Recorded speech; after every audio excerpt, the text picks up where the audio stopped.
Right. This is Steyr. As you can see, very rugged, very strong, and affordable. Very strong. It's meant for logistics use. No, it's a diesel engine, right?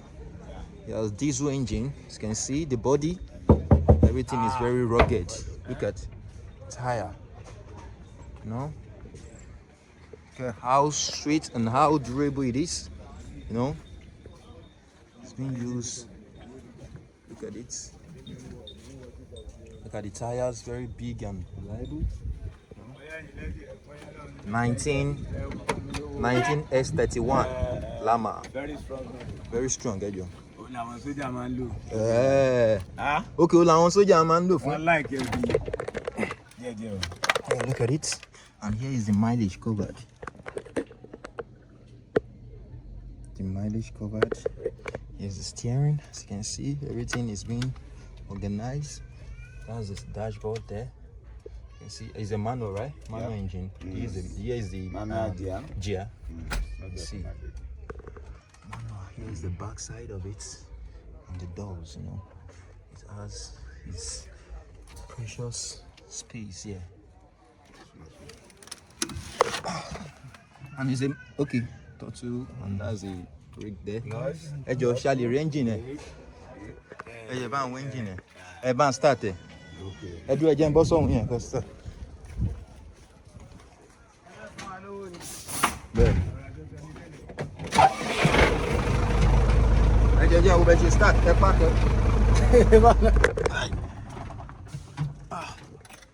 Okay, this is where they started. Okay. Yeah.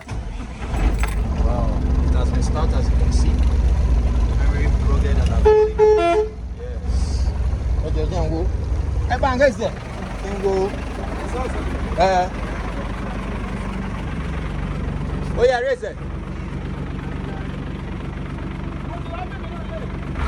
Raise it.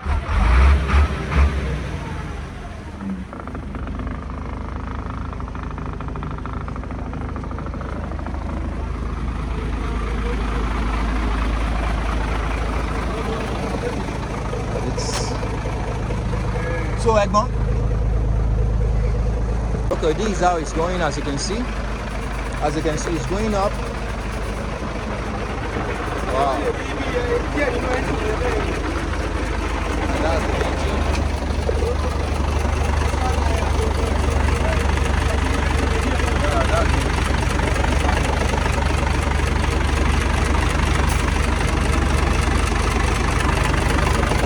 Oh yeah, ya fue wale para.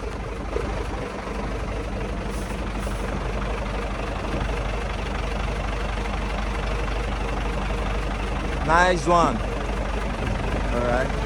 Oh yeah, hey Joe. Oh yeah, bounce. Yeah. Sorry, they were back. No, why you gotta move? No. Right there, good. No.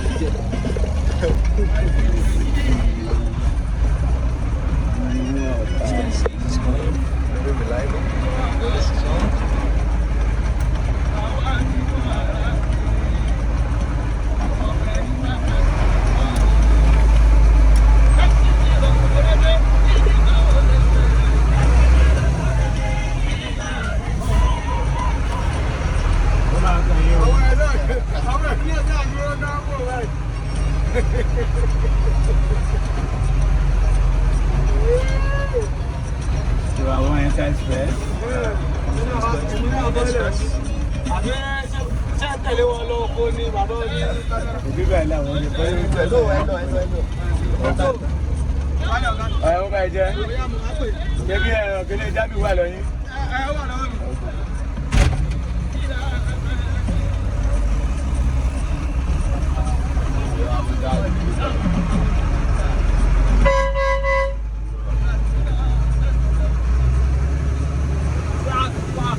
Yes. Sharp.